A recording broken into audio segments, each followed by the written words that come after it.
All right, good evening, everyone. This is the November 4th, 2025 meeting of the Wenham Select Board.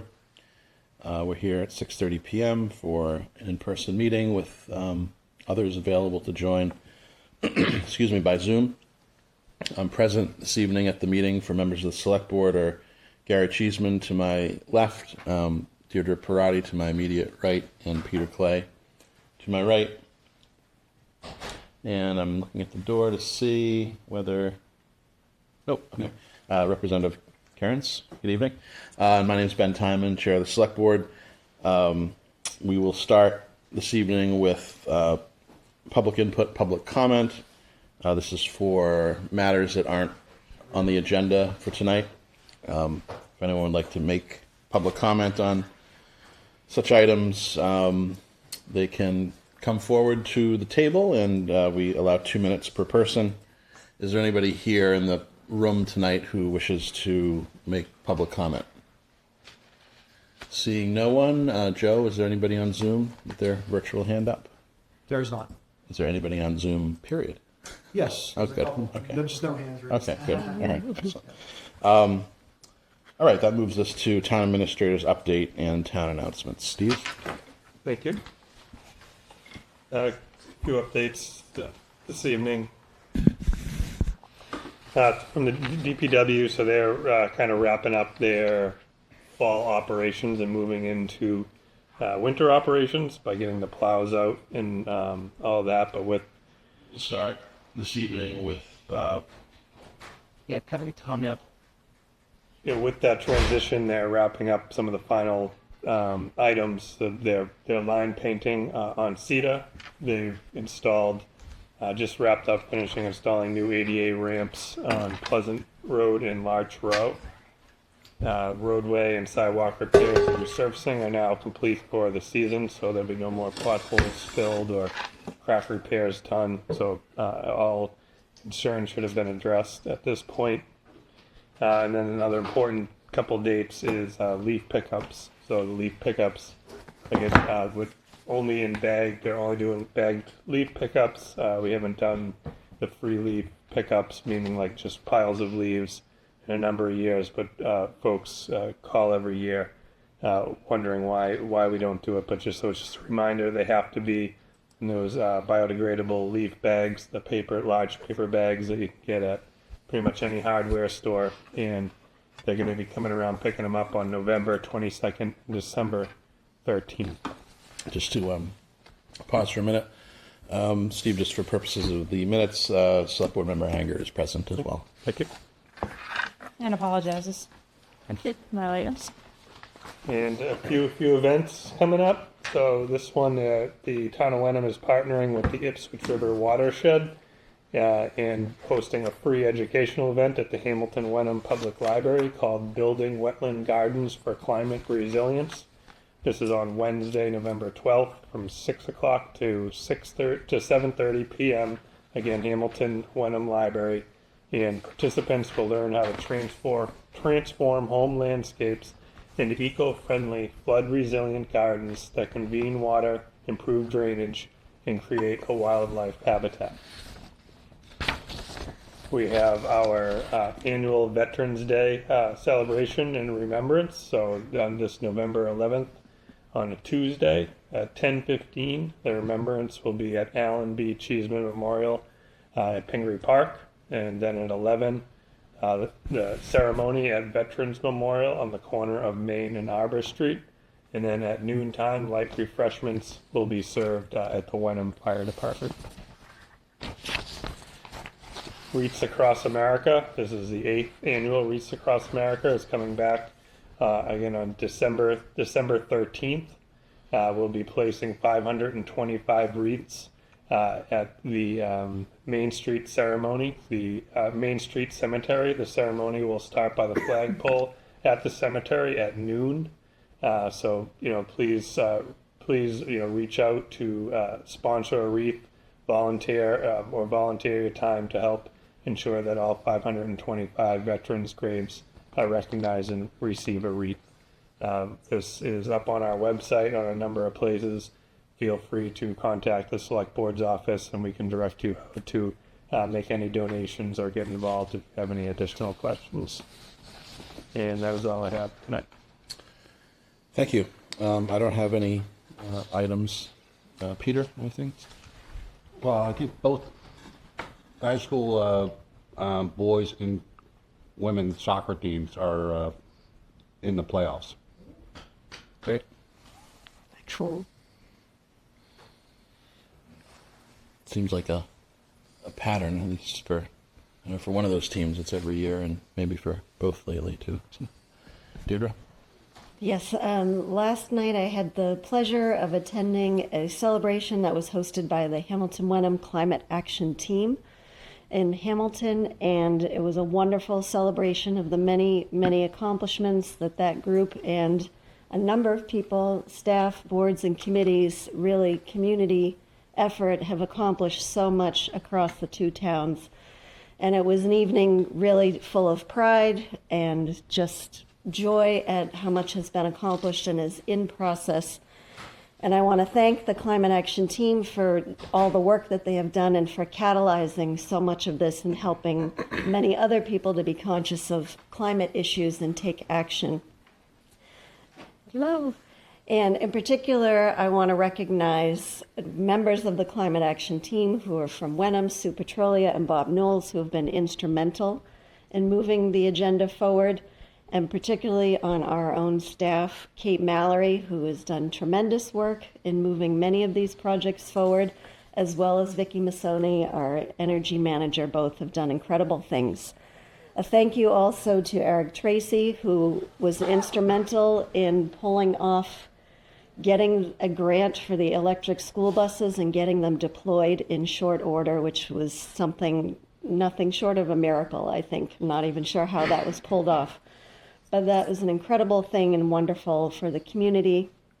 I want to thank Representative Kerins, who is here this evening, who was also there last night in support and celebration with us as well. So wonderful things happening, and thanks to everyone who's been involved. Thank you. Karen? I just wanted to say that the Girl Scouts had hosted a seniors night where they invited dozens of seniors to the First Church in Wenham for what is now declared, apparently, an annual event. It was extremely successful, and the seniors, I believe, had a wonderful time.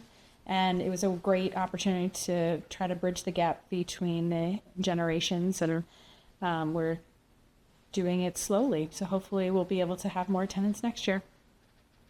Thanks, Gary. Just this Thursday at 2 p.m., T-Max and Phil Stearns will be providing live music here at the COA. Great. Folk 60s music, I think. Exciting. Great. I actually do have one thing, and it relates to the Finance Committee. So a member of the FinCom resigned recently. His term runs through this coming spring, so April of 2026. That seat is vacant. We are looking for volunteers to throw their hat in the ring if they're interested in filling that vacancy on the FinCom. As everyone knows, that's a very important committee. I think attraction possibly of this particular vacancy is the fact that if someone wants to volunteer for it, they're only committing themselves to about 5 or 6 months' time, and then they can decide whether they like it enough to to seek reappointment. So if anyone is interested in volunteering for that seat, please contact Steve Poulos or anybody else on his team. And you don't have to have a CPA or an MBA or anything like that. If you do, wonderful. But just good common sense members of the public, of which we have many in Wenham, are welcome to apply for that position. So that brings us to the consent agenda. We're going to hold on item B, meaning that we'll vote on minutes from open sessions on May 20th, May 28th, June 2nd, and June 3rd. Does anyone wish to set aside any of those particular draft minutes to discuss? Seeing none, I would entertain a consent motion for those minutes. The chief is here if you want to do it together. Oh, good. Okay. Why don't we do the minutes and we'll just move on to the next one. Move to approve the open session minutes of May 20th, 2025, May 28th, 2025, June 2nd, 2025, and June 3rd, 2025. Second. All right, all those in favor, Peter, Yes. Deirdre, Yes. Karen, Yes. Gary, Yes. and Ben is yes. Thank you. All right, so next, it had been on the consent agenda, but I think we're going to hear from Chief DiNapoli on item B, which is the promotion of Officer Bart Connors. And Chief, I understand you're on Zoom. Yes. Great. We're bringing him over. English, Chief? Okay, I think can everyone hear me okay? Yes. Yes. Great. I'm super excited to be here to bring forward a recommendation for a promotion. As many of you know, we had a retired with Sergeant Dave Marsh in May, and that opened up an immediate need to move forward with the promotion. We had a process. We had some great candidates that put in. We had an outside company that came in and conducted an assessment center that all candidates represented themselves incredibly well. Super proud as the chief to get the feedback from the company to say how good they all did. And I wasn't surprised at all. And Bart Connors came out on top for me to make the first recommendation for one of two sergeant vacancies that exist. Bart has been with us for a few years now. He's got a great amount of experience. He's well known throughout the state for the amount of training that he does. Makes a big impact to a lot of our newer, younger officers in the academy, and he's done wonders for our training division in the department. He's got a master's degree, and he, more importantly, like I say to him all the time, he's a family guy. He's a dad, a husband, and he takes that very, very seriously, and that's important to him. And I think he's going to make a phenomenal sergeant. So I'm super proud to recommend him for this promotion, and hoping to move forward to actually undetermined date, maybe sometime in December, to have an event where we can have a formal swearing-in ceremony for the officers getting promoted, and for one of our new officers as well. That's great. Well, thank you, Chief. And I see soon to be Sergeant Connors on as well. We're all very familiar with the excellent work that you do. And it's great to hear that you're getting this well-deserved promotion, or about to, I suspect, when we vote on it. So thank you very much for your service, and congratulations. And thank you all so much.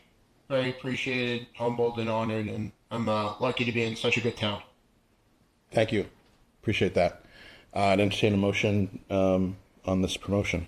I move to approve item B in the consent agenda as printed in this evening's agenda. Gary seconds. All right, we'll take a roll call. Gary? Yes. Karen? Absolutely. Yes. Deirdre? Yes. Peter? Yes. And Ben is yes. That's unanimous. Once again, congrats, and thank you both for taking the time to attend the meeting. So much. So Thank you. so much, everybody, for your support. I'm excited to get Bob and Gary big sugar. Great. Congratulations. All right, that brings us to new business, and item C is a discussion on community food assistance during SNAP benefit interruption. And we have a number of people here this evening who are going to speak to us about this important issue that has become, really kind of a crisis in every community, including Wenham. And we have Stacy Verge here. We have both of our state representatives present, Representative Cairns and Representative Bowen. And I believe we also have a letter from Liz Green from the Three Sisters Project. So, Steve, unless you have a different sequence, should we hear from Stacy first regarding some of the local statistics? Okay. Is there a way we can invite our reps to the table? Sure. Yeah, and if representatives, if you would like to join us at our makeshift Family dinner. Oh, yeah, we table here, please do. We'll have our backs to the camera. It's visible. Yes, that's right. We're Yes. now going to have our backs and keep on gross and please use our backs. Welcome. Thank you for coming. Never been so snug with a board. I know. Yes, that's right. Yes. Yeah. Nice to be here. Nice to see you. Yeah, nice to see you. All right, so Stacy. Stacy Verge is the executive director. I think I have your title correct, Stacy. If not, my apologies. Of the Accord Food Pantry, and you and some of your colleagues, held a really wonderful event last week at First Church, where, among other things, we heard some of the alarming statistics around the number of people who are suffering from the halt and SNAP benefits. So I want to also credit Gary Cheeseman, who suggested quite, urgently that we put this on the agenda so that we could try to determine as a board and as a town, with the help of our state representatives and others, what the town can do as one piece in the puzzle to try to assist in this catastrophe that is befalling so many people because of things that are happening in Washington. So, Stacy, if you would please just give us an overview of your and Accord's perspective on this and action items that you think that the town could undertake to assist. Sure. Well, thanks for having me. Everyone can hear me? Yes? Yes. Okay, good. Thank you. I was having trouble with my microphone earlier today. So first, just in general, some statistics about Wenham as far as Accord goes. We currently have, lost my train of thought. Just right now, we have last month in September of 2025, we had 178 times that people visited our food pantry who live in Wenham. And just to contrast with that, 5 years ago in September of 2020, we had 38 visits. So that's a 4.5 times increase. And a visit is just anytime someone comes to the pantry or one of our mobile markets to get help. So it's a really good number because you could have 500 clients, but if they only come once, that's just 500 times you need to help them. But if you have 100 clients and they come 10 times, that's 1,000. So we like to look at visits in particular. Accord serves people 4 times a week. And in addition, within Wenham, we have 3 mobile markets that are specifically in Wenham, 2 at Maple Woods, which is an affordable housing community, and 1 at Enon Village, also an affordable housing community. And then we have twice a month at the Hamilton Council on Aging, which Wenham residents are invited to as well. We also have the van from the COA, the Wenham COA, thanks to them, that comes every week. We do some deliveries with their driver. Barry delivers them, and he also brings people over that need some help. We deliver to 2 homebound Wenham residents, both of who are older. We also do vegetables, mostly from 3 Sisters, to the Wenham Council on Aging during the growing season, which actually just ended. I think we just finished maybe 4 weeks ago, not even. And let's see, what else can I tell you? Accord has about 8,500 visits a year from people, about 1,000 unique clients every year. 34% of people in Essex County are food insecure, and 1 in 12 Wenham households used Accord within the past 12 months. So that's about 8.5% of the households that are in Wenham. SNAP, wow. It's been a lot, about 10 days or so. So about little more than 15% of Essex County residents get SNAP. That includes 184 individual people that live in Wenham. So it's about 3.5% of individuals within Wenham. Over 1 million in Massachusetts. As you probably heard on the news, the USDA is being forced through the courts to partially fund SNAP benefits for the month of November. They're going for 50% right now, but it's unclear when they'll be available on people's EBT cards. One thing that I learned that I did not know, which was very interesting to me, SNAP is issued for 10 days, the 1st through the 14th, not weekends, based on the last digit of your social security number. So if you're a 0, you get your benefits the first day, and so on until you get to 9, which I thought was interesting. I did not know that. About the average household in Massachusetts gets about $323 each month on SNAP, and 1 in 6 residents is using SNAP benefits in Massachusetts. So not having them is a very big deal for people who use SNAP benefits to get by and to feed their families. A lot of the people, there's many misconceptions about laziness and that sort of thing, but most people are hardworking. They cannot make ends meet. Some of them are disabled. A lot of them are older. A lot of them are children. So this is really affecting a lot of people in our state. I wish I knew when it was going to end. I do not. We have seen amazing, just to give a wonderful shout out to all of the people in our community. We have received amazing support from everybody. The phone, texts, emails, everything has just been insane to keep up with because so many people are offering to help with food drives, with going to the store for us, with donations of money, with brown paper bags, which we needed, but we got plenty. Doing Thanksgiving things for us. Just how can I help? How can I help? How can I help? And it has been extraordinarily heartwarming to us to see it, just with all that's going on in the world and so much of just no one gets along, it seems. Can't think of that word. It's wonderful to see how much support that we have received from the community. So what else can I tell you? One question I have for you, Stacey, for people watching at home, how can people best help? How do they contact Accord? Yes. So feel free to call us anytime, 978-468-7424, or reach out via email. You can go on our website, accordfoodpantry.org, and it has all of our contact info. I think the best way, food drives are wonderful. We get a lot of food from the Greater Boston Food Bank, but it can be a little redundant. It's, the same soups, the same type of pasta, the same type of rice, the same not a ton of condiments and kind of things that flavor your food and make it better for you. So any kind of food drive is wonderful. Money obviously helps because we get a lot of bang for our buck buying in bulk through the Greater Boston Food Bank. Right now, I don't think we're in need of any volunteers. I've got to check with our volunteer coordinator, but we're pretty good with volunteers right now. But yeah, cash donations, food donations are always welcomed. Great, thank you. Does anybody have any questions for Stacey? Okay. Are there any members of the public who have questions or comments? And anyone online who has a question for Stacey?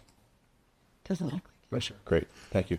I did want to just read for the record some excerpts from the letter that we received today from Elizabeth Green, who's the executive director of Three Sisters, which partners with Accord and many other groups. She wished she could have been here tonight, but is traveling and submitted this letter. I'll just read some sort of highlights of it. We at Three Sisters work closely with Accord Food Pantry to provide fresh produce and soups to our neighbors in Hamilton, Wenham, Ipswich, Essex, Manchester, Topsfield, and other communities. Hundreds and hundreds of families right here on the North Shore are affected by these SNAP delays. It is a devastating and unnecessary crisis. This is also a crisis for farmers. From Marini Farms in Ipswich to Iron Ox in Hamilton, many local farms and farm stands rely on SNAP customers for business. SNAP is an investment in our local agricultural economy as much as it's an investment in the health and well-being of lower-income neighbors. And of course, farmers are often lower income themselves. If Wenham has resources or funds to support both eaters and farmers during this time of SNAP delays, our community needs you to step up at a time when the federal government has failed to do its job. Our farm is continuing to supply Accord and others with fresh produce, and we have shifted our ongoing fall markets to be free to all, but it will take all of us to make a difference. Liz Green, Executive Director. So thank you to Liz Green for submitting that.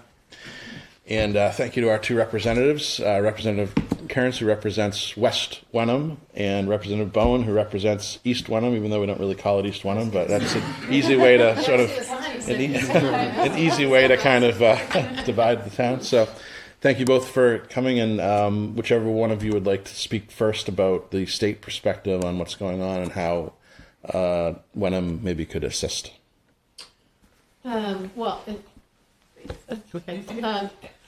It's a little, it's very humbling to, here we are, all of us, Stacy's phenomenal work. Hello. All of our food pantries, all over the North Shore, in Danvers, everywhere.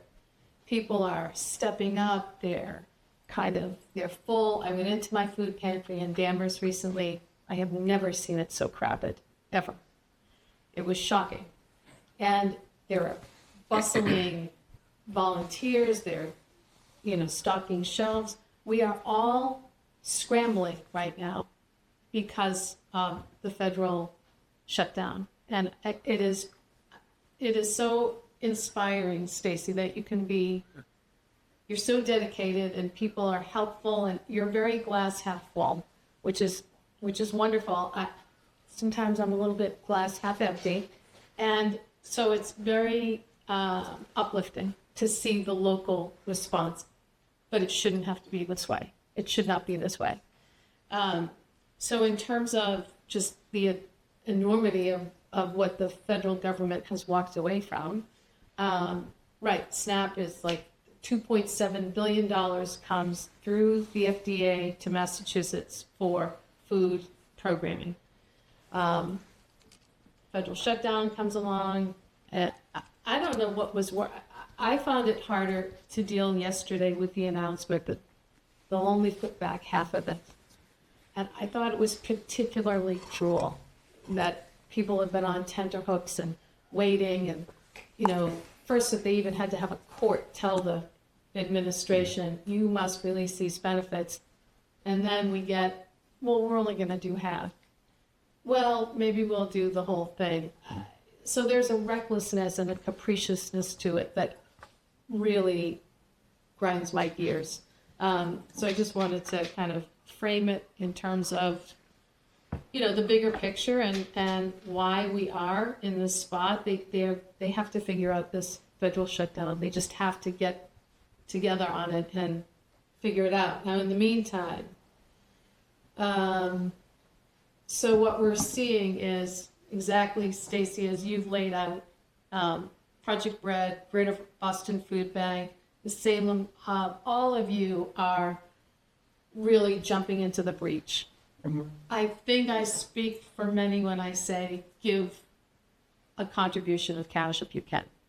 Now, from our perspective at the state level, we cannot replace every federal dollar, much as we would like to. I'm very happy that we recently funded the full amount for the free school meals program. And that is significant. That's 2 meals a day for children. And I think it's wonderful that we have done away with lunch money and all of that business. Children have breakfast, they have lunch, and that's a wonderful thing. So we have funded that. We have provided funding through the budget, and I think through a supplemental appropriation, there is funding that goes to our big partners in the food space, if you will. And I think we're, very grateful that Governor Healy set up a philanthropic initiative. And I think going forward, we're grateful to see people jumping in. I know that there are ongoing conversations, I will say, as we see how this plays out. There's one other component before I turn it over to Hannah, and that is that there are going to be costs, another $450 million potentially, because they are going to shift the cost of administering the program to states. And some of this has to do with something called the error rate. And the error rate kind of measures to what extent they have had claims that were either unfulfilled or that were in error. And so that, depending on how that goes and how high or low that number is, but we could be looking at another $450 million. It's a $2.7 billion hole. If we got back half of it. So we don't know exactly where it will land, but, you know, the budget writers, everyone is sort of eyes on this, but also, to be very frank, no appetite for saying, oh, you know, we'll pick it up. We'll pick up the slack. We aren't like you any more than the town of Wenham could pick up because the state welched on all of the local aid or education aid or what have you. So that's where we are right now. I don't want to monopolize the conversation. I'll let my good colleague and Beverly has bootstraps. So you, Hannah, you might be even more sort of up to date in a sort of a regional way. Yeah, and it really is a regional effort. So thank you to Stacy and to Liz and to everyone for sort of stepping up to coordinate, because I think it is, you know, we were all sort of hoping that maybe by the end of last week something would come together, but also knowing that plans needed to be in place for people who would have a $100, $200, $300 or more hole in their food budget with little warning. So thank you for also making the space to talk about it tonight and help keep that mobilization going. And it's true. So the other piece of the district I represent is all of Beverly, and it's about 10% of Beverly residents that participate in SNAP when benefits are flowing. And Beverly Bootstraps is really the hub for food pantry access. There's another smaller food pantry on Cabot Street out of one of the churches. But they're really the hub and also serve now a wider range of communities. So folks in Wenham who would need support maybe outside of the hours that Accord is serving or whatnot can work through Bootstraps. And all the organizations are coordinating together, which is great. So there's sort of mobilization of resources.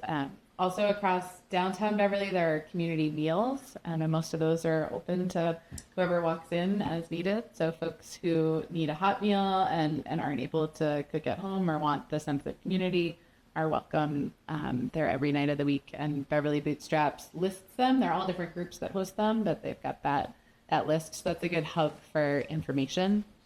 And I think thinking about like the different layers of response, as Rep. Kearns mentioned, at the state level, there's lots of planning about how to fill as many gaps as we can on an ongoing basis and not just try and replace programs that we need to have happen at the federal level. So, you know, the governor has advanced some of the funding to food banks, which are ready to get food out the door and have these systems in place. And as you heard, like are ready with volunteers and capacity and schedules and outreach. So that's, I think, the most efficient way for the state to help get some of that like food out there, get resources out there quickly for the short term. And the Attorney General was part of the case that has forced the release of at least some funds.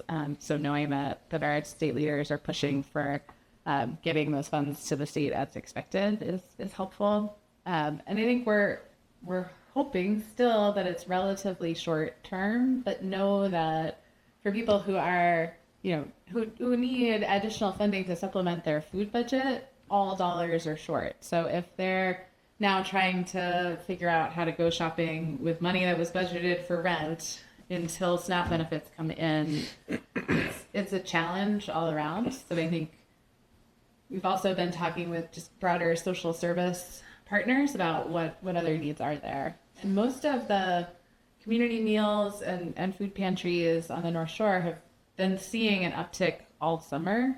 So as people have been out of work, now with the shutdown, there's also folks who are furloughed. And if you're living paycheck to paycheck and miss a paycheck, you may visit a food pantry that you haven't before, or maybe stop by a food pantry that you haven't been to in a year when times were rough before. So that was definitely happening already before SNAP benefits were delayed. So people are kind of stretched through whatever savings or resilience they might have. So I think being encouraging of neighbors to go and seek the support that they might need as soon as they need it. No need to wait. The support is there. There is this outpouring, and that needs to continue to get resources to people, but the systems are there. So if you show up at Bootstraps or Accord, like someone will be able to help. And so I want to encourage people, even if that hasn't been your typical way of getting groceries up to now, it's available. The other thing to think about is our local businesses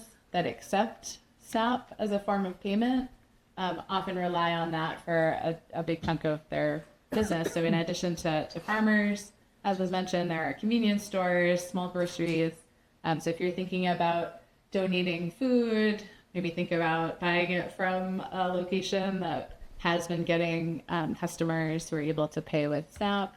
Think about gift cards for folks who may not be able to get to a food pantry but are used to going to the convenience store nearby or to their grocery store. So thinking about a little more creatively in this short term before SNAP benefits are returned, even beyond the broader food security work that's going on. I just wanted to ask Stacy if I could. Stacy, you mentioned the mobile markets, and I just earlier today had a conversation with someone in Danvers, looking at my neighbor George Saludo over there, not with George, who asked about the availability of a mobile market. And I guess it's something that we don't have. Is that funded through you folks? Do you fund a mobile market? How does that? So we cover our service area is, we have 6 towns: Hamilton, Wenham, Ipswich, Essex, Manchester, and Topsfield. So we do mobile markets in some of those towns, if there's a need. There's some that already exist in those the overlapping towns. So we do one in Essex, actually not tomorrow, Friday, at the Council on Aging. We do one in Topsfield, and their affordable housing community. We do a couple in Hamilton and some in Wenham, not in Ipswich or Manchester. So yeah, Danvers unfortunately is out of our service area. I don't know if people to people, it's like it is, but your funding for that comes from where? Who pays for the mobile market? They do. Donations. All of our funding, we got a government grant by van 2 years ago, maybe, through Seth Moulton's office, and so that pays for the transportation. It's paid, Right. but the funding comes from people who donate. Donors, corporations, grants, that type of thing. Okay. Well, congratulations. I think it's very impressive. And then I just wanted to share a phone number. It's called it's Project Bread's Food Source Hotline. And it's 800-645-8333. I feel like there's so much information out there. But if someone has a relative in another part of the state. So, as Rep Bowen said, we want to hope that this gets resolved. Oh. And if I could just echo what Representative Bowen said as well, I had intended to say this and I forgot. I think the town can help tremendously by just spreading the word and letting people know that we're here, we're close by. If people feel, which I understand, I wish it weren't like this, but some people don't feel very comfortable coming for help, and I completely understand that. We all do. Anyone that reaches out, we will find a way to help you. You can come in off hours. We will make it work. We don't want anyone out there going hungry because they don't feel comfortable coming for help.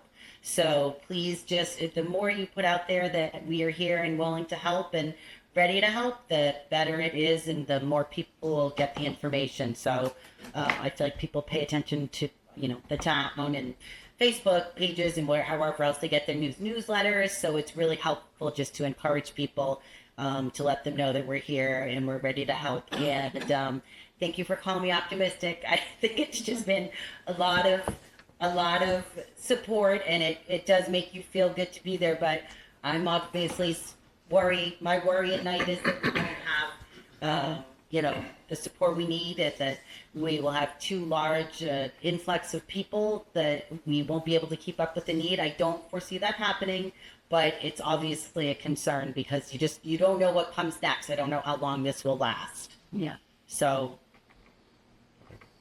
Really helpful. Thank you. Thank you so much. And just two other thoughts, I guess. One, in terms of state resources, the funding for the Healthy Incentives Program is still secure and in place, and that supplements anyone who is eligible for SNAP in Massachusetts and is using their EBT card at a healthy incentive location. So it's like fresh fruits and vegetables, it's the farm stands, that they get an additional sort of bonus amount from state funds. So that's still available. That's not interrupted at all. And the other thing that the town might be able to, with that, That's particularly helpful to the farmers. yes, yeah, and it helps fill that gap for the sellers too. Other ideas you might consider if this goes on for long enough that it's more of a sustained response. I've heard ideas around getting like weekend food out to kids through school. Yeah, so there's like the YMCA, Greater Beverly YMCA, and Bootstraps have a program that runs year round doing some of that, and then in the summer they provide meals when there aren't school meals available. But thinking about ramping up either how much food is going to families that were already enrolled in that program for the course of a weekend, or increasing the availability so that more families are able to access that easily. And then just thinking about other distribution points like the global markets, housing authority properties, other areas where you might have a higher concentration of people who are eligible for SNAP and otherwise becoming more food insecure because of all the other things. Hannah, is the is the bagged lunches for children, is that weekends only? So they have the regular school meal program, but yeah, then there are like snack packs to take away for the weekend. So it's not like you're getting a full weekend's worth of food, but on Friday, kids who whose families have signed up for the program through Bootstraps or through the Y after school programs will get a bag to take away with them. Something to note from a Wenham perspective is between the months of November and December, there are 14 days that kids don't have school, or because of parent-teacher conferences, they don't have breakfast or lunch. And so over the next 60 days, you have 14 days that these kids during the school week are also not going to eat, with the potential of not having weekends. So I guess my question, Stacy, is how much do you work directly with Colleen over at Bucher to try to support some of that? Is there a connectivity there from a mobile mart or? yes, there's a tremendous. I think the benefit of being in a small town is the touch points and connections are, extremely high. So first of all, we do a lunch program, a vacation lunch program. So every time there's a vacation, we put together lunch bags to go out with families who come. So we'll do it for what's coming up: Christmas, holidays, the holiday break, February break, April break. It's just an extra bag of food loaded with pretty easy, like deli meat, cheese, that peanut butter jelly, bread, that type of thing. So it's easy lunches for parents to make, or depending on the age of the kids to make. We do snack closets in all the schools. They all went out this week, first week of the month. So all 5 Hamilton Wenham schools, and also in Manchester and Essex, we supply school snacks.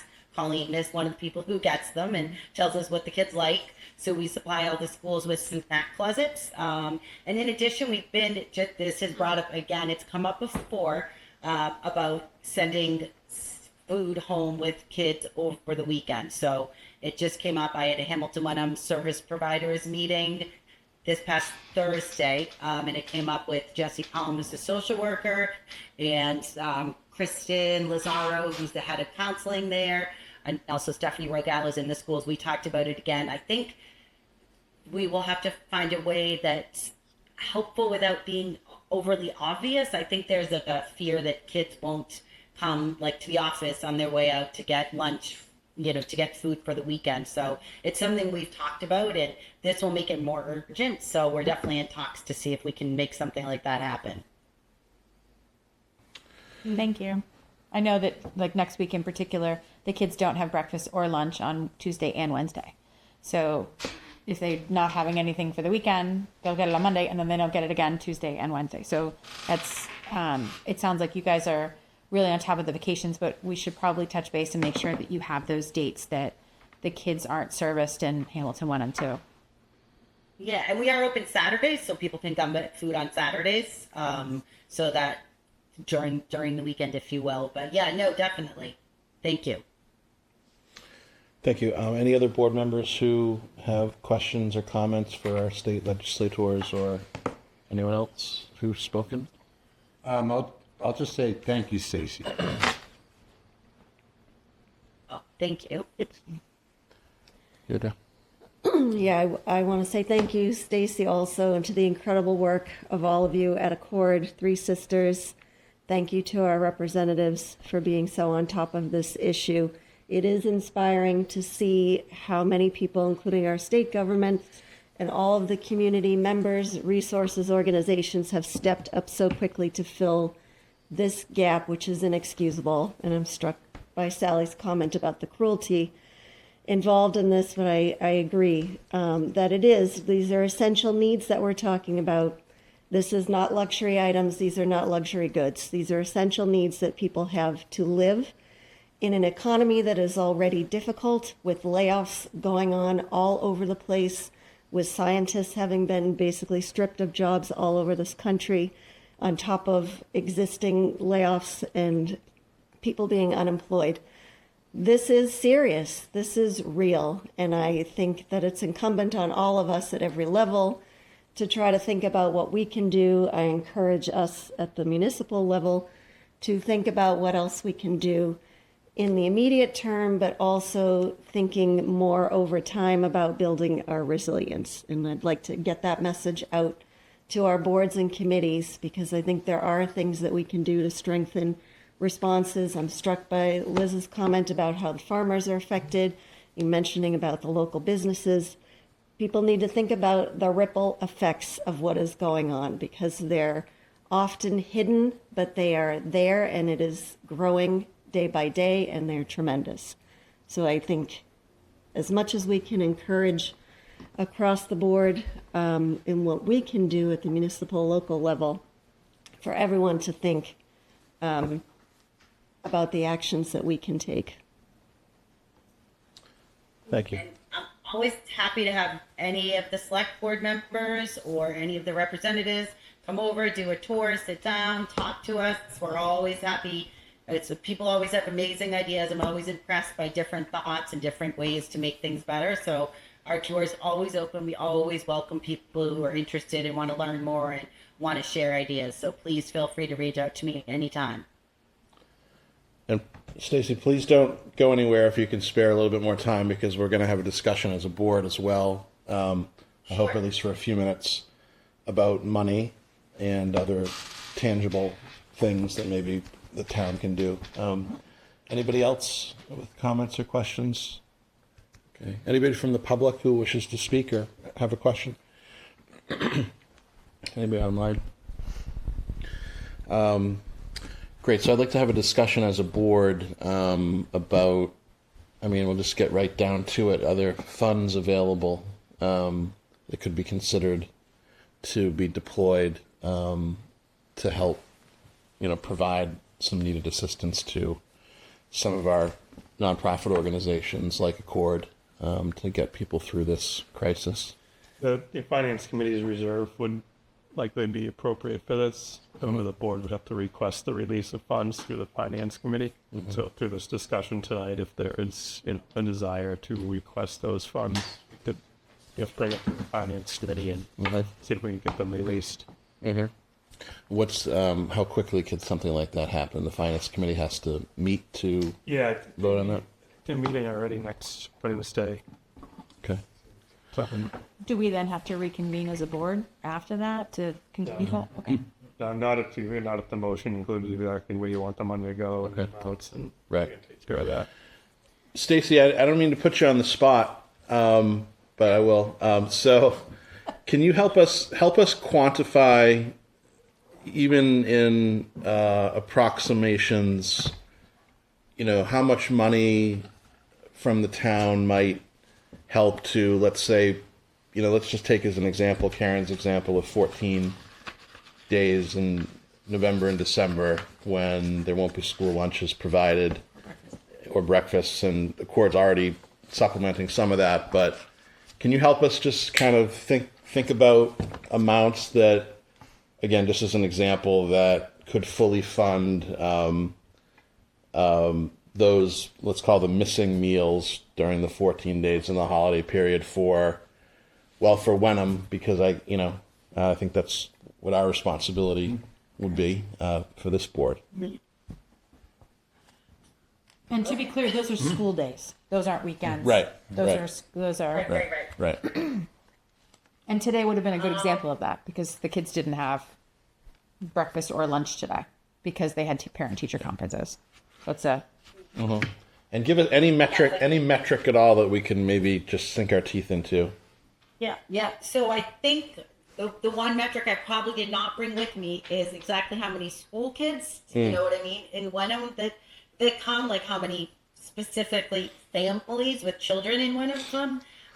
So that's a little bit of a tough metric for me to come up with, unfortunately. I know when we give out our lunch bags, we do it all summer too, but during the school year, it's probably like just 25 a week or so, people that want it. And they're from all over, but it's mostly Hamilton, Wenham for that type of stuff. And we're able, because of food from Greater Boston Food Bank and that sort of thing, each bag probably costs us like $20 or so. So $20 per meal. $20 per bag. We fill the bag with like peanut butter and jelly, but we get the peanut butter for free from Greater Boston Food Bank. So what we add is probably about $20, and it feeds 3 kids.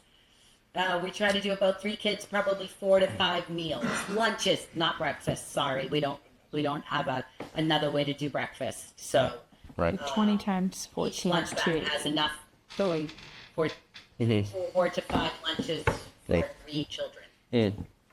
There. Gary? I think Steve's also come up with numbers that apparently we have about 160 Wenham residents that are SNAP recipients. So that could be another basis for calculating that. We mentioned, $200 probably on average recipient, depending on income levels, a very complicated calculation it is. But I think if we use the 160 SNAP benefits, that will target all age groups. And also, I see that the town has the possibility here, being right on the front line, to have an immediate impact. Whereas, if we wait for others like the federal government, it might be weeks or months. Whereas we could step in right now and make a grant to Accord, targeted, or to our SNAP recipients that would get them through at least the short term here. And then on following select board meetings 2 weeks or next month, we can review again what the status is.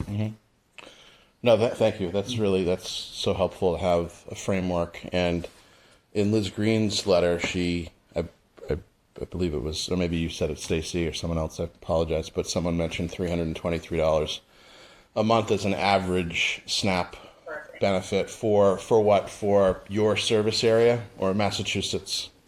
Massachusetts. Okay. So that's the Massachusetts average, and I guess based on this court ruling and the Trump administration's really shameful response to it, where they said that they might do half. So that would, just in rough numbers, that would be around $150 on average for the 160 Wenham residents who receive SNAP, and 160 times 150 is $24,000. Which would be a month's worth of supplement.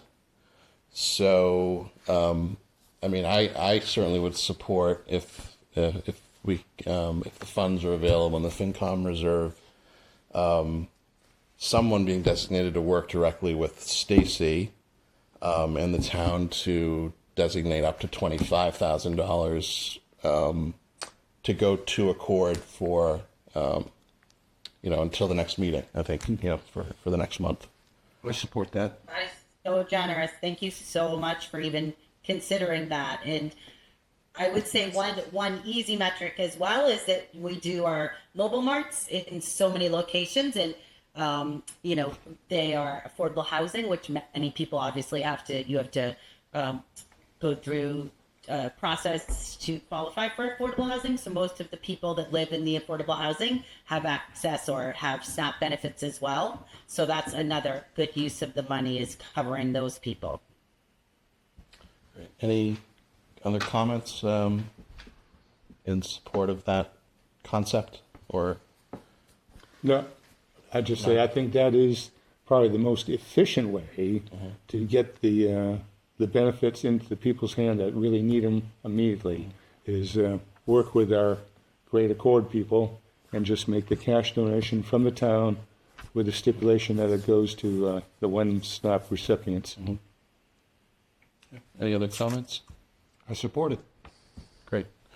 I'll make a motion. I think I have most of the data here in front of me. So I will move that we authorize the town administrator or his designee to work with Stacy Verge at Accord to provide up to $25,000 in town of Wenham reserve funds directly to Accord for the benefit of Wenham residents who receive SNAP benefits, the $25,000 being a calculation of approximating 160 Wenham residents who receive SNAP and approximately $150 deficit in their monthly SNAP benefits based on information that we have today, and that occur pending approval by the Finance Committee, and that we further request the FinCom meet as soon as possible to act on this request, and that we recommend approval of the request. Second. Great. So we'll take a roll call. Gary? Yes. Karen? Yes. Does it also include WIC as well? The WIC and SNAP participants? I want to make sure that the WIC is involved in there.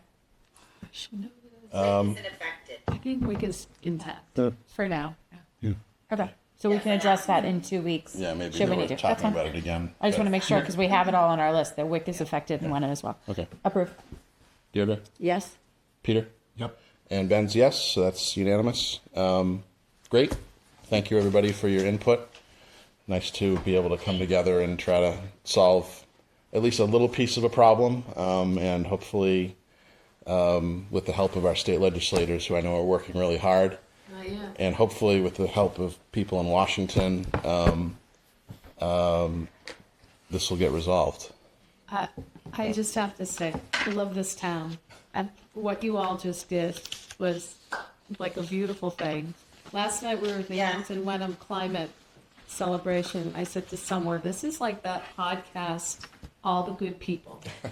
All the good people of Wenham. And now tonight, didn't even really take you 10 minutes of discussion. Just had to figure out the numbers. We will jump in. We will help. And the feds have walked away and the state is. So you inspire. Thank you. Thank you for Likewise. coming Thank you. and everything that you're doing. So, Yes, thank you so much. What a generous donation. And I'll work with, whoever I need to work with to sit down to figure out how we can get this all taken care of. Thank you so much. great. Thank you, Stacy, for everything that you do and for your time. Thank you. All right. Thank you. Highlight of our week. Sure, I can tell you that. Made a difference. Thank you. Good night. you both. Thank you for Thank you for coming. being here. Great. All right. Yes. One last point. Yeah. So Steve, also, we should publicize on all our social media that both this decision and perhaps put out the other resource information that we've talked about tonight. Encourage people to reach out and Accord or Bootstraps or whatever and say the help is there, might be needed. Yeah, absolutely. Absolutely. Great. All right. Well, that moves us to our next agenda item, which is a discussion regarding future plans for the iron rail site, and votes may be taken.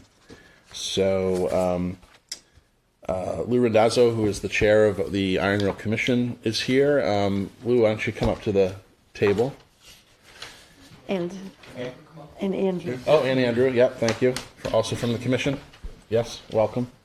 Thank you. Thanks. All right, so Steve, do you want to sort of lay the groundwork for where we are? Yeah, sure. Back up, You didn't look bad, was probably about 18 months ago, I think, but the town, faced with the potential, by the possibility of large capital expenditures needed on the iron rail site. The town contracted with a consultant, Dodson and Flinker, to conduct an alternate use study, basically examining the current use and any potential alternate uses, along with analyzing the financial impact of each, and ultimately where the report landed, and you can have your own takeaways, but the anticipated capital needs really far outweighed the revenue generation that the site provides. So it put the town in a situation where you probably can limp it along. We're not saying it's gonna fall apart tomorrow. But, you can probably limp it along for another number of years, but eventually the town will be faced with a significant bill bringing the building up to ADA compliance, and assuming to maintain its current use, and that would require, if the estimates hold true as far as the cost for renovation, ask for some sort of a debt exclusion to the Wenham taxpayers, because the revenue generation of the building just would not cover the debt service. So with that, the select board has asked the Iron Rail Commission, who oversees the property, to kind of weigh in on, they don't want to weigh in on whether and understandably so, whether the right move is to pursue an alternate use, whether it be change the use under the town's ownership, or sell it and allow either someone else to own it in a continued use, or some variation of alternate uses. But they did weigh in on, if the select board was to make that financial decision and choose to pursue an alternate use that included the disposal of the site, what generally they thought would be acceptable alternate use. I don't want to put words in your mouth too, but and that's kind of where we're at tonight. The select board has invited the Iron Rail Commission in, and just have a general conversation and exchanging of ideas as the select board kind of weighs the different alternatives and tries to decide how to move forward. That's great. I would just add that Lou Randazzo from the Iron Rail Commission and I have had a couple of really productive sit-downs to bounce ideas off of one another, pending further discussion of our respective boards and commissions. That's been very useful to me. I'm thinking about action items that may arise from the Dodson-Flinker report, and also to discuss the areas of consensus that I think have begun to develop over the last year or two about different aspects of the iron rail site and what uses, in the future might make the most sense, including perhaps the town's sale of the buildings that are currently owned by the town. But Lou, maybe you could just give us a little bit of an overview as to your thinking and what you think the next steps might be as a town to try to move some of these things forward. Thank you. Should I go through the the outline? Sure, absolutely. Yeah. So again, I just want to. As an aid, we have your map. Yeah, I just want to stress that the Iron Rail Commission is not expressing any opinion as to whether the property should be sold or not sold. But that being said, to the extent that the select board decides that it's in the town's best interest to sell some or all of the property, we went through a lot of the comments about, put some suggested guidelines and took certain things into account. The ones that, some of the factors that we took into account. Number one, that the soccer field should remain soccer field. That the town can maintain as much open space and trails as possible. That, we maintain the historic nature of the buildings. That the buildings need to be renovated, not just the main building, but the barn needs significant renovations, and it has to get done. But our opinion is it has to get done at minimal or no cost to the town. That the current DPW and the cemetery remain where they are under town ownership. Comments that there should be a gymnastics studio at the Iron Rail. It's used a lot, and I think the people would want to see a gymnastics studio there. There is one now. I also think that, to the extent the board wants to sell anything, that some of the remaining property be sold for certain development options to increase either housing or to stabilize some of the tax burden on residents. We would resist any options that increase taxes on the residents of Wenham. And then again, remove, to the extent possible, some of the property from town ownership. So what we did is we went through these, what we believe probably is in the best interest of the town, and went through and put together just some guidelines, some ideas for the select board to continue to consider. Obviously, keep DPW where it is, keep the cemetery where it is, keep ownership, and allow for some room to expand. Sell the main building to a local gymnastics association that would renovate the building, keep the historic nature, which includes the facade of the building. So there you have, it takes care of two things. You have, gymnastics. A gymnastics studio would be there, and they would get the building up to code at no cost to the town. Sell the soccer fields to a local soccer association, with the condition that the property remains athletic fields going forward in the future. I'm sorry, Luke, just a clarifying question. Sure. I mean, our youth soccer programs use that field.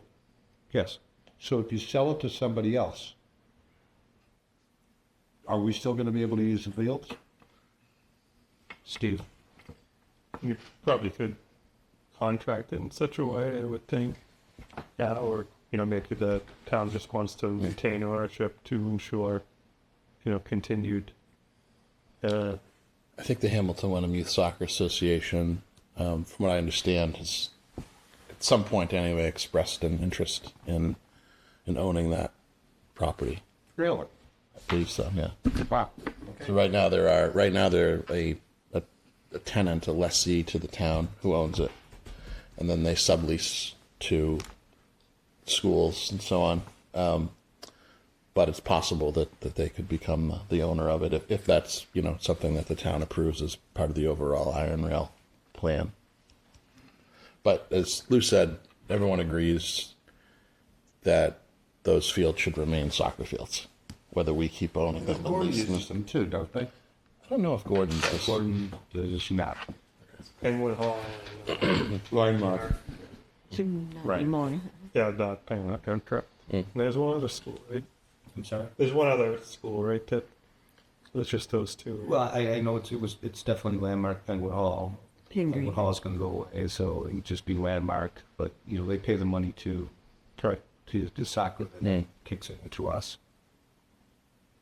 Was that helpful? Yeah. Okay. There's significant wetlands there that are unbuildable. There are some trails, as I understand it, very nice. There are trails there through a very beautiful area, but they need attention. So basically, you have some wetlands and trails that are not being used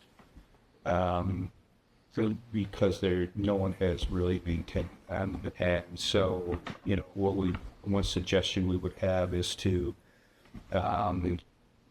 sell the wetlands area to a nonprofit conservation and trails association so that they can maintain the current trails and get them usable, and to maybe create a few more trails.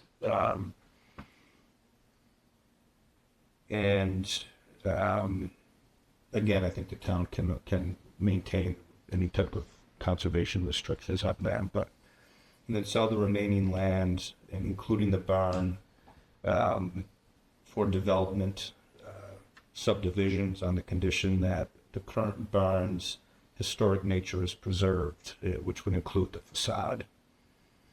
So that's basically just some suggestions we came up with that we think fulfills the factors that we talked about before, kind of threads the needle to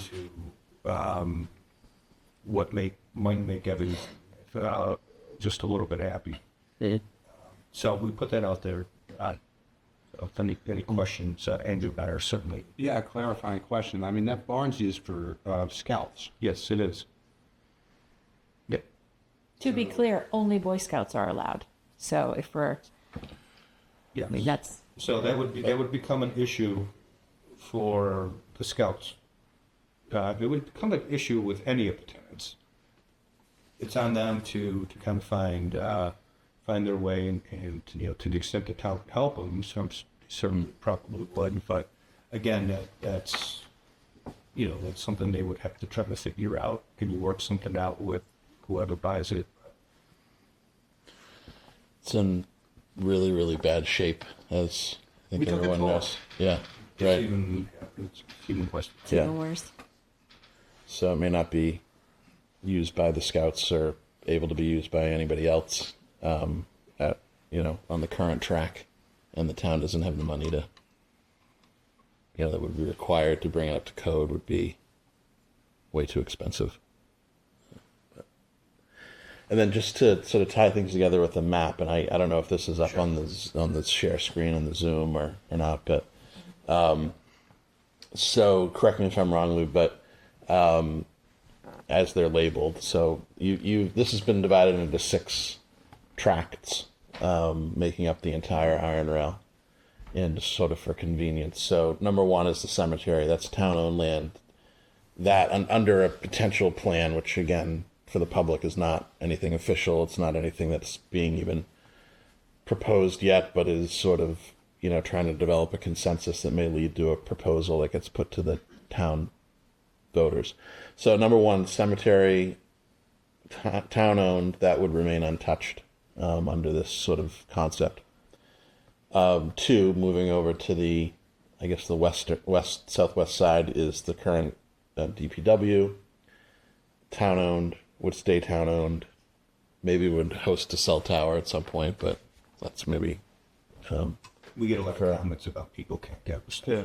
Right. Grapevine Road's kind of a dead zone for I'm sure we get sell. contacted every other week, but Verizon I say, yeah. is really towns. We're almost Yeah. there. We just need a To decision. place Yeah. a cell tower. Well, they want to place a cell tower either in 4, and then their backup is the DPW facility, which, we've been hesitant to move it forward with them in any official capacity because we didn't want to interrupt any. We put it on 4, and it's like, well, that's exactly where the building had to go. Yeah. Right. You know what I mean? Yeah. So we just wanted to leave it. Right. But that's a real potential. It's a real potential. Yeah. Very real, I think. And then 3 is also, all of it obviously is town owned right now. But three is the main iron rail building where the gymnastics business has been for years, and some other tenants as well. That under this concept would be sold to a private owner. The hope is that that private owner might end up being the gymnastics company, which has expressed interest in purchasing the building, but it would have to go through, the public bidding process and the disposition of land process. But whoever were to buy it would need to, it would be subject to a historic preservation restriction, and it would need to be, majorly upgraded. So sort of historic restoration, redevelopment of that building would be in private hands if we were to go that way. Track number 4 includes the barn, which we've discussed. That would also be subject to sale to a private developer, with probably a historic preservation restriction on the barn. But, the private owner of that would be able to have the tenants that, it wanted. So that's a discussion point for the community. And most of Tract 4, from my understanding, is developable land, although, maybe some of it isn't developable, but much of it is. Yeah, all that blue and behind the soccer field, it's all wet. Okay. It certainly More has the upland. It certainly has its where the 4 is. Yeah. Up there, it was like a little bit different shade is Right. where the up. It certainly has its topo challenges. Yep. And one variation that I would talk to with Rich Souza just on yesterday morning was if you look at the DPW facility number 2. Yeah. Behind that, you can see what looks like kind of like a sand patch, which is the ball field. We're currently slated to put solar array back there.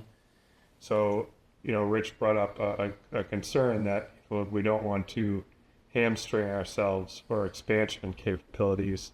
Where that was originally the expansion site. Right. So we're probably gonna, if we are looking to subdivide these into different tracts for different uses, where that little cul-de-sac road is at the lower right of number 2, draw the delineation of the different lot lines along that road, which would, it would do a couple things. It would include the fueling station in the DPW lot, and it would allow for some expansion into the front, because right now we don't have facilities for female DPW workers.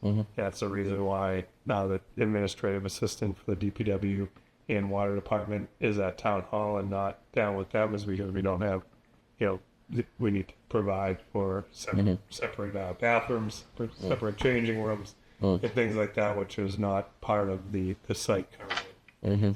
So it is something that we have on our capital plan. It's something we put in year 5 to try to get it on the residents' radar. So it has been, some discussions, but something the town will have to eventually address. So we don't want to kind of sell the land and then be like, well, Right. wish we didn't do that. Sure. Okay, so that's in the mix as well. I think the Dodson-Flinker report identified the parts of what we have here as for, what's developable, how much housing could potentially go there. So that would all be potentially zoning, that might need to occur to allow for mixed use or multifamily housing in that area. So that, or, and maybe relocation of DPW as well. And then track 5 of the soccer fields, which, as Lou discussed, could be sold to HWYSA or not, but would be maintained for recreation as soccer fields. And then 6 is wetlands, unbuildable, but perhaps something that could be put under the ownership of an organization like Greenbelt, with whom we've obviously partnered on a number of different things, including most recently the I always forget the name of that site. Thank you, the Streeter site. Yep. So, that sort of goes through is that accurate as far as kind of the division of pieces of land? Great. Andrew, anything that you wanted to add? I have nothing else. Okay. Great. Questions, comments from members of the board for our Iron Rail Commission representatives? Well, thank you for this. And I appreciate the segmented map. I think that's helpful. It goes a little bit beyond the initial report, and I find it helpful to see the visual, to think about the pieces. So thank you for all the work that you've put into this, and of course the work that you've done in maintaining the property, which we know is not an easy job. Especially through COVID, was not a very easy. Right. And your dedication is greatly appreciated. Thank you. I have a quick question. I'm sorry. No, it's okay. I just want to make a couple of points, initial points. I do think the historic preservation is a discussion point, and I'm not sure that that's a foregone conclusion yet. I understand, there are many people who would like to see the historic preservation happen, but I think the preservation, and I myself am in favor of historic preservation, but I think we have to see where feasibility meets the desire for preservation. And I'm questioning how feasible some of these things are. It would be great if they're all feasible, but I think we need to delve into that a little bit more, and I'd just like that not to be a foregone conclusion. All set? I'll start with that. Karen? I had a question, and I don't know this answer, so I apologize if it's something that is an easy answer. If we were to sell 6 to the Belt or the Greenway, or someone who can truly maintain the trails, what does that put us in from a conservation standpoint? Because that will then change the purchasing of the land for any kind of development for 4. That's where I'm at. Well, when we got the appraisal done, the report, essentially what's been delineated here as 6 was placed, essentially as land of low value with a minimal amount of money attributed to it.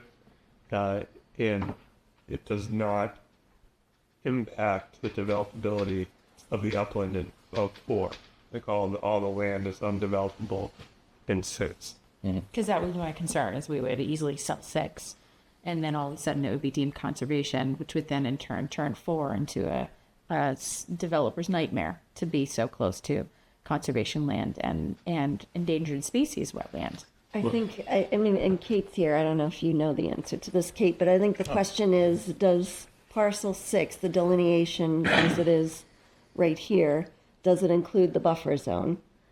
And that's really, I think, the question. It does not. Dobson and Flicker did include the buffer zone when they did this, but these wetland delineations or just from the EP's delineations, and so I wouldn't really go by them. The only reason why this would be valuable to a developer is because if they were going to build anything in Fort and they needed extra acreage for density, they could buy part of that and they could use it as density for just the section 4. So if we were looking at a development plan for 4, you would want to sell 4 first. I think you'd want to do it all at the same time. Or but at least have 6 available for purchase at the same time, but then Yes, you would selling want 6 You would first. not want to sell, and I do not think the land trust would buy 6. Yeah. It would be giving it to them. Okay. Because there's, a boardwalk that would have to be developed, which would cost a considerable amount of money. And so, you would want to hold on to that and to see what happens with 4 first. Thank you. Yeah. Thank you. Thanks, Kate. Any other questions or comments? Gary? Well, just clarification on the map too, for those that are viewing it, the bottom right-hand corner, which is the corner of Rubley and Grapevine, is also wetlands there, so just to the right of the number 5 there is wetland. Okay. And 2, it's not very clear, but that we had discussions to make sure that in any development, that although the entrance to the cemetery is inside the property now, that any development would require that the cemetery road in be extended out to Rubley Road, so it'd be a separate access to the cemetery. Right. Okay. Any other comments or questions amongst the board members? Are there any members of the public present in the room tonight who want to comment or have questions about this issue? I don't see anybody online. Yes, Tom Starr. Has Yes. Okay, if we could bring Tom over to the live side of the house.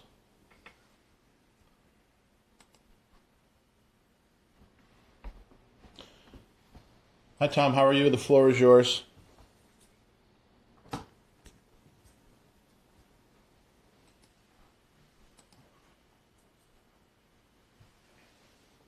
Can you hear us, Tom?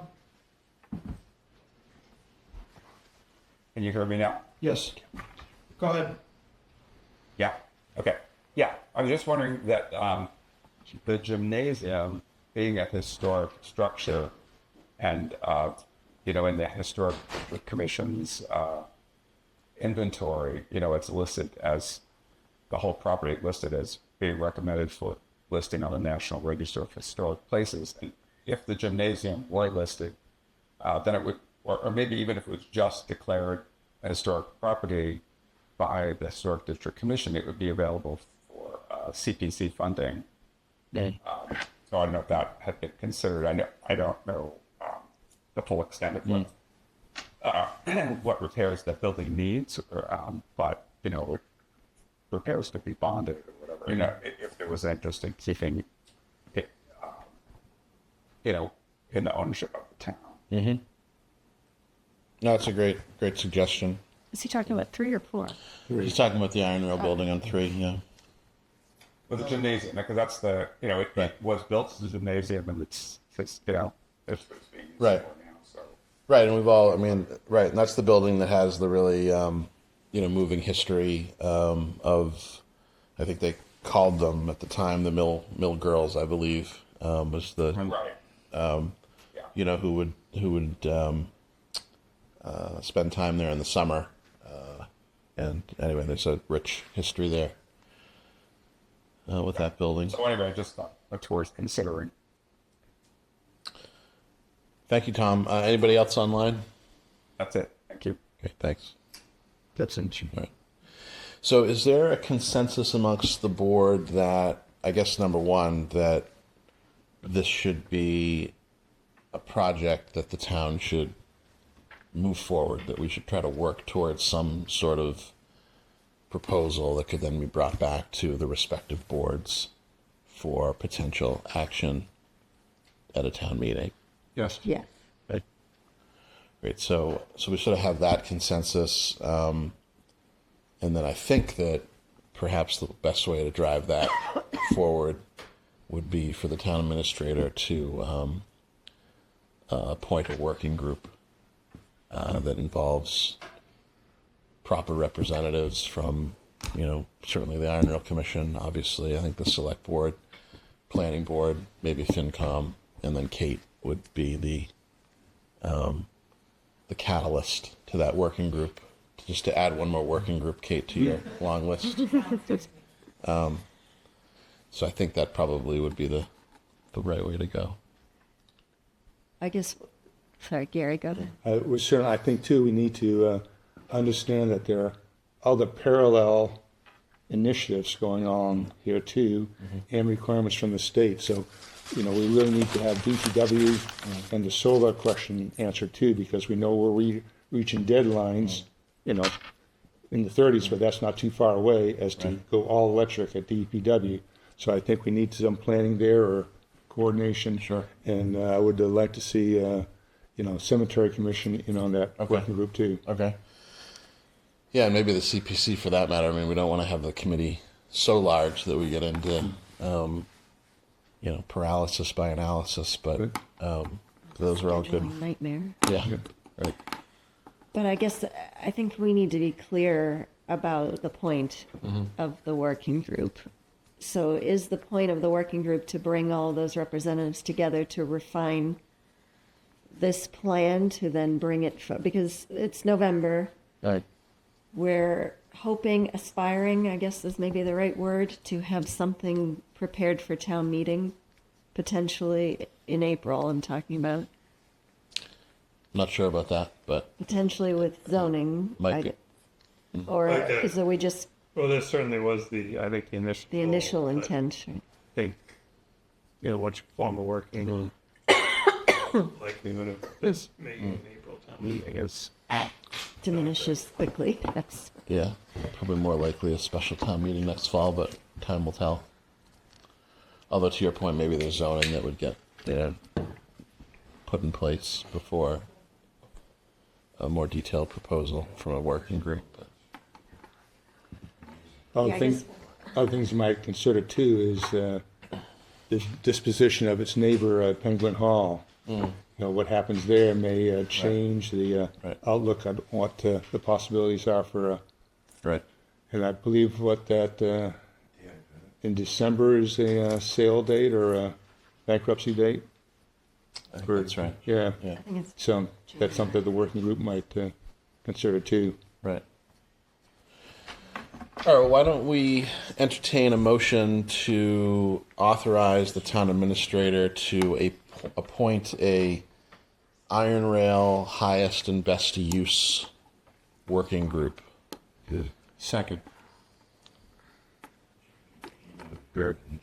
I guess I'm still concerned about the charge Okay. to the committee and that this not become a place for this to languish, right? Because it's already been a long process. So what are we asking I think to happen right. over what period of time? Well, perhaps we can formulate charge right now and say that the working group to come forward with a final plan for presentation to town meeting at the discretion of the select board. How's that? Can we have it before? So it's presented to us, so we can then maybe give that to us. Well, but- it would have to be to us first because you got to put it on a warrant. No, I know, but to be able to give it to us in February, and then if they need to go back and make alterations based on some of our suggestions, I'd hate to get it for the warrant and then have the 5 of us, or even worse, 3 of us say absolutely not. Well, just what you just understand it is really, I think, 2 things would have to go to town meeting: the authorization to dispose of the site and the zoning to achieve what you're trying to achieve. Right. So the zoning piece, never read zoning with before. Probably is going to take some time and creativity for the planning board to get together and be like, all right, this was Right. figuring out exactly how it has to be drafted to Right. exposure to other Right. things going there. I mean, what if, I guess they don't have to happen together, but those are 2 things. If the idea was to align it with town meeting and have it done and move forward, in the years or the year that follows, those 2 pieces would have to get done. So the group would have to, they probably, Kate or Margaret, I don't know how. I know the planning board is doing the subdivision rules and regulations, and so their plate is pretty full. We're kind of already in the run up to town meeting. Yeah. All the materials have to be done Yeah. in the middle of February. So I guess just to say that, when you're thinking about the timing and relying with town meeting, that just having the working group come with a recommendation before town meeting doesn't necessarily allow us to put anything on town meeting, Right. because there's other stuff that has to be done Right. between those 2.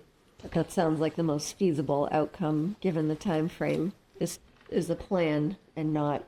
Yeah, I mean, keep it moving forward. I think, Yeah, I if think that's we all we need get to. done this Right. year, then I think it's a step forward.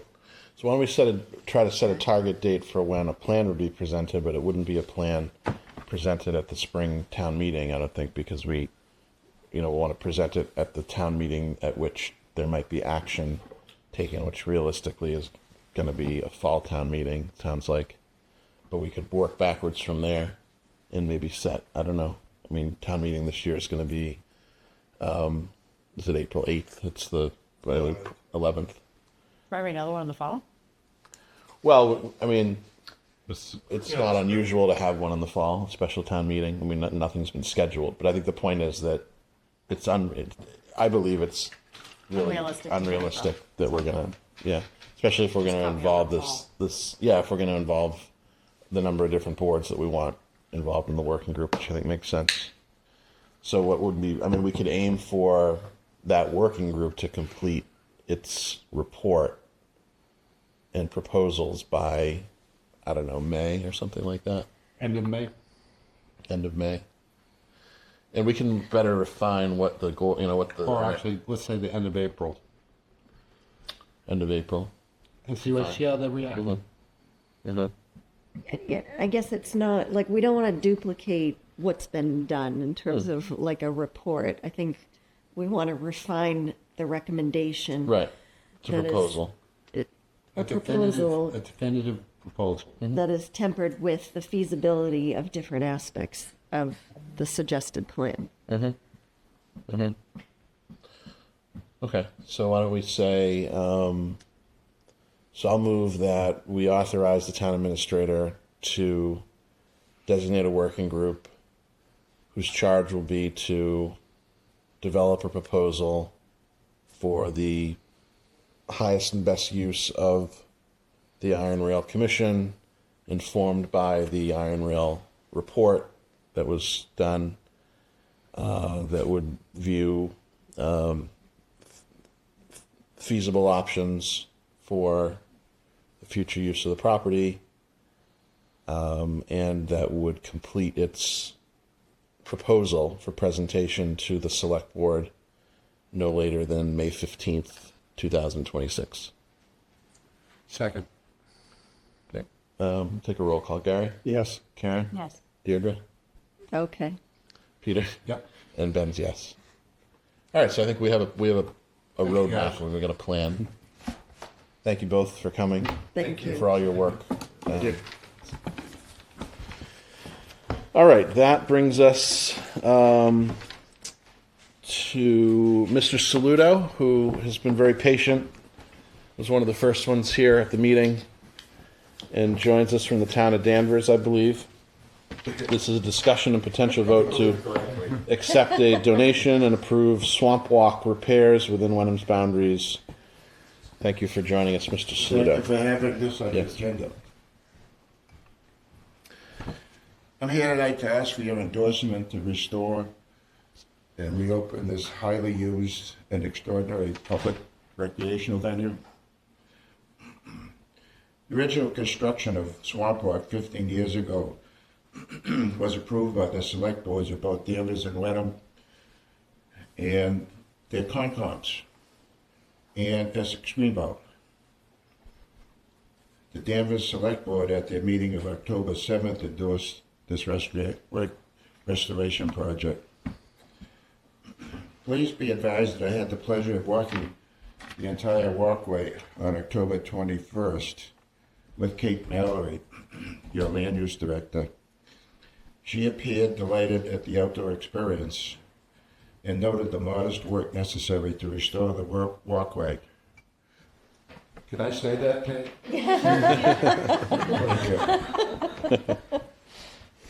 It now has a few walkway planks missing or broken, and a small section needs additional bracing. The entire walkway is still in sound shape and simply needs renewed attention to be reopened for the safe use of folks in our mutual communities. Swamp Walk is contiguous to the rail trail at the town lines in both Danvers and Wenham near Route 97. It's a third of a mile long and is an elevated walkway through a swamp. It's a nature trail with amazing vistas, beaver dams, lodges, observation platforms, picnic spots, islands, and sweet flowering bushes you can only see and smell at the swamp. I was surprised recently to learn that it's utilized as a hands-on teaching site by the natural and environmental science instructor for students at the Essex North Shore Agricultural and Technical School. As a matter of fact, they kind of lined up to do something about it. Swamp Walk was built by 200 volunteers and 40,000 in donations during a few weekends in the spring and fall about 15 years ago. No taxpayer funds were used. We have a plan for restoration. Our funding goal was only $15,000 for materials, landscaping, and maintenance. Volunteers have already raised their plans to help with restoration and donations. Additionally, 2 social media vehicles are ready for launch, which provides a destination for donations, namely Danvers Town Hall, and a person to contact in order to volunteer, namely me. Fundraising will begin immediately after your endorsement and continue through this fall and winter. Restoration will start in early spring and be finished very quickly. The restoration project will be managed by the original Swamp Walk lead person of 15 years ago, the regional property manager of the Ipswich River Wildlife Sanctuary at Topsfield. He designed and built the extensive elevated walkway through their sanctuary site prior to this century, as well as similar projects elsewhere in New England. He and I will be responsible for this successful restoration of our mutual community swamp walk, including enthusiastic volunteers and full funding without taxpayer dollars. May I have your endorsement to launch? Thank you very much for the presentation. Before we give you the answer to that question, are there individual board member questions or comments for Mr. Saluto? I've walked it. It's great. As someone who lives on 97 and who had my daughter took her first steps along that swamp walk, I fully support all of this. I think it's great. Are there any members of the public? Hold on. Oh, what's that? You skipped me. Oh, I'm sorry. I thought you. Sorry. Go ahead. Go ahead. I just want to say that I'm thrilled to hear of this project. I'm thrilled that you're doing this. The swamp. I love a good swamp, and this is my favorite swamp. I love it.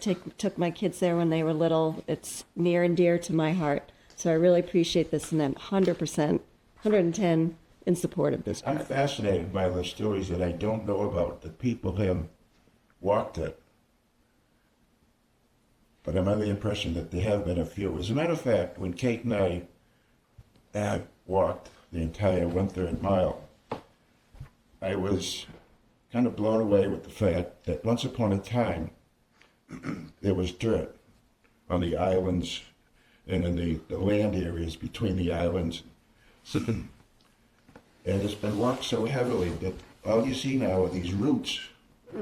Yes. And that's a hazard.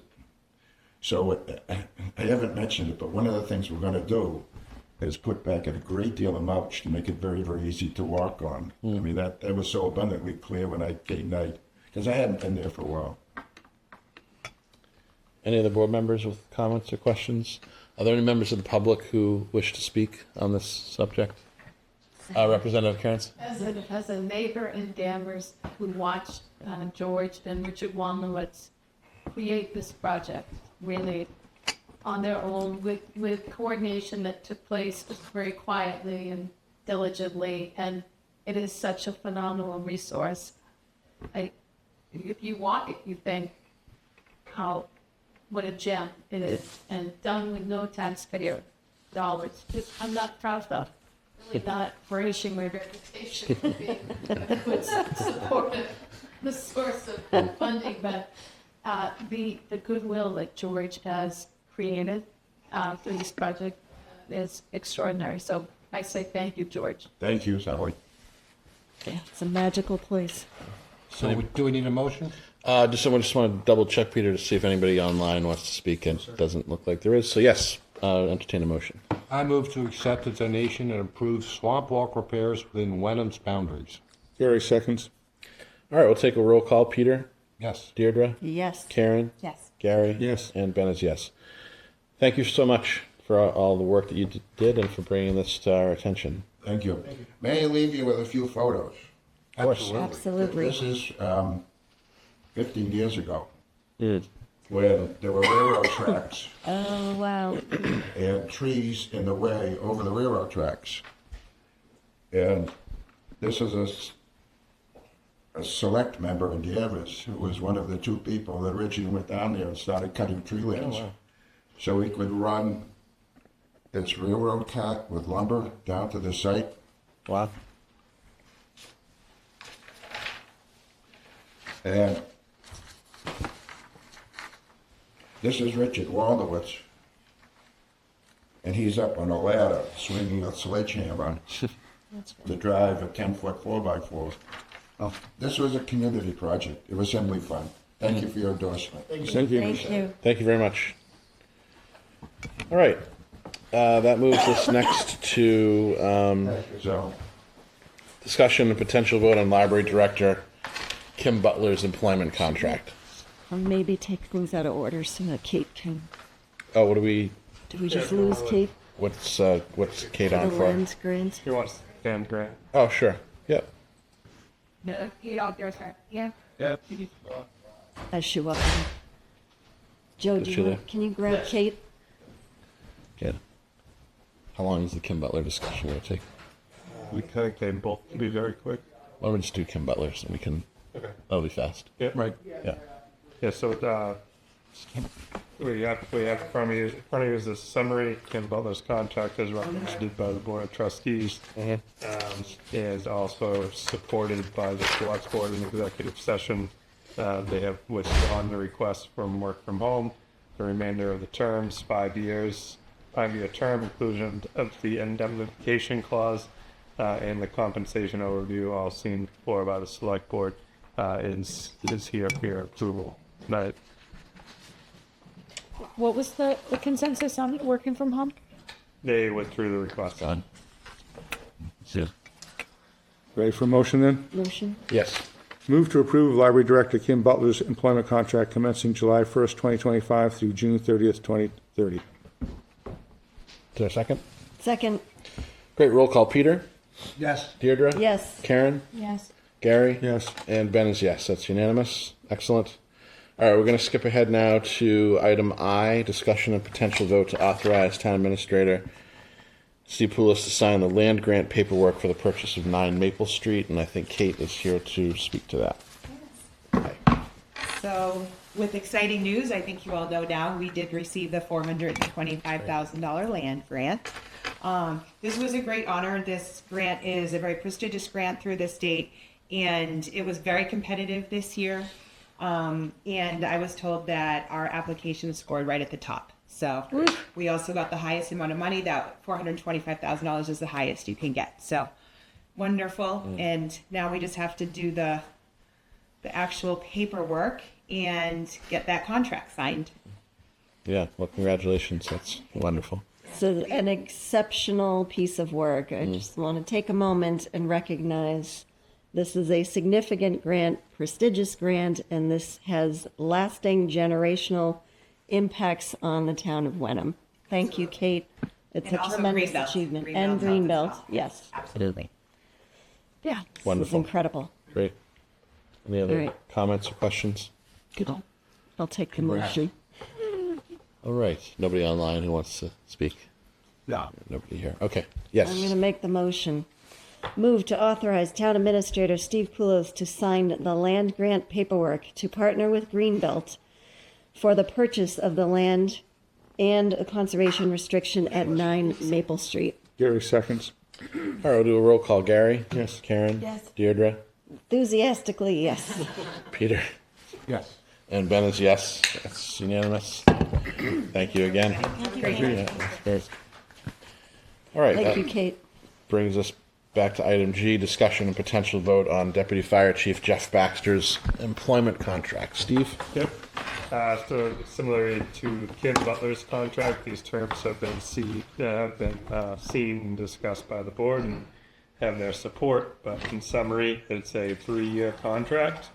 The compensation is an increase of 3.5% in year 1, which is the same cost of living adjustment given to all non-union employees. And he will continue to follow the COLAs awarded to non-union employees for 27 and 28. Additionally, an EMT training stipend will be added for $1,800 annually to serve as an EMT trainer. So he offers currently seemingly more than 12, but will need to provide a minimum of 12 EMT training courses at night that are available to all full-time and part-time firefighters that will count as credits either towards their recertification of their EMT accreditation or to achieve getting that designation. And also the use of the town owned fire red pickup truck that is consistent with policies that the town has adopted for similar roles in the town, such as the DPW director and the deputy police chief, for similar reasons due to the 24-hour on-call nature and the safety needs of the residents. Excellent. Any questions or comments from the board? Anything from the public? Nothing online? Great. Raise a motion then. Yes, please. Move to approve Deputy Fire Chief Jeff Baxter's employment contract commencing July 1st, 2025 through June 30th, 2028. Second. I will take a roll call. Peter? Yes. Deirdre? Yes. Karen? Yes. Gary? Yes. And Ben is yes. That's unanimous. Terrific. And our thanks to the Deputy Chief for his many years of service, and we look forward to continuing to work with you and to have you in that important role for the foreseeable future. So thank you, everybody. That moves us to item H, review and potential vote to adopt the FY27 budget and capital memo. That thing cracks me up. Look at all those dates. Oh, yes. Oh, yeah. Well, You need a Gantt chart there, dude. Well, yeah, the whole idea, I know, it's a lot of dates, but those are all the dates that have to take place between now and the idea is that it can be sorted and distributed based on just finance. But I the dates, laugh when I look at yeah, I know, it's a lot of dates. It's a lot of, that's why I need to write it all out, because you can't keep it straight if you don't. But yeah, so basically that is in conjunction with the budget and capital memo. The discussion tonight is really just for the budget and capital memo. The calendar, I think we can do. It's not open meeting law violation to schedule meetings through email. Right. So if the board goes through any of this, primarily in concern with the dates here that are designated select board, right, probably up until almost January. These are already dates that have been discussed by the board in public meetings, so I don't expect any scheduling issues there. But then, the number of the meetings with, I tried to lay out the holidays because I know like some of the Jewish holidays got in the way of our warrant hearing. So, we're trying just basically all the warrant hearings, the joint meetings with the finance committee, the regularly scheduled first and third Tuesday of each month, looking at your own schedules, going through it. Don't mean Nancy say you don't have to look through it tonight, but just over in the next week or so. We're getting all the dates from the planning board. We have preliminary dates up here, CPC dates, finance committee dates are up here, school budget process dates are up here with all the Quake board meetings and joint meetings with the administrators. Every meeting's on that. Every meeting is on there, yes. That's You don't easy have to to- you don't have say. to list them. So anyways, but really the ones that the select board are involved in, if you can just comment back to me if you're good, because I do want to publish this probably in the next week and a half. Were we involved in the second quintuple, whatever it's called, board meeting on the actual holiday? I can't do Tuesday, November 4th. Oh, it looks like I must have deleted the date. I think it's that date is Wednesday, November 12th. So one happens from 4:30 to 6, and then the other one happens from after that. I think it's 6 to 7, but I'll update that. I can't attend the 12th, just FYI. Actually, just might as well say it now, is I probably won't be at the 18th and 19th meetings because I didn't have the foresight when I scheduled my colonoscopy in June. You just told the entire town that? I think everyone has to have it done in 45, right? It's a public health announcement. Things are so much fun. So I gotta do an endoscopy and a colonoscopy. Front page. Select board health members. Yeah. That's the public health announcement. There we go. Everyone get your colonoscopies. Right. That's important. Right. I did that in June. I did not think far enough ahead. It happened to fall. I missed. Thanks, Steve. Yep. It's really important to know. All right, does someone want to make a motion? Do you want to go down? On H? Lost track. I move to adopt the FY '27 budget and capital memo. Gary seconds. All right, roll call. Gary? Yes. Karen? Yes. Can we scroll up so we can see the rest of the date? Sure. Take it. Yes. They're more. Yeah, the dates you can let me know through email. It's really just the memo. Right. Deirdre? Yes. Peter? Yep. And Ben is yes. All right. Thank you for putting all that together. Can I make a motion? Sure. I move to amend the select board town meeting policy to designate the town clerk as the official maintainer of website records for all minutes, including those of the select board. Second. Any discussion? Peter, you want to discuss this a little more? Draw this out? I think Peter's done. I think we can go to We'll 9. take- What do you think, Peter? If we keep pushing, I'm hungry. I think we can do it. Yeah.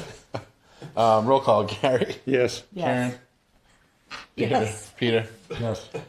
And Ben is yes, and that brings us to the end because we have no other new business or old business. I don't believe.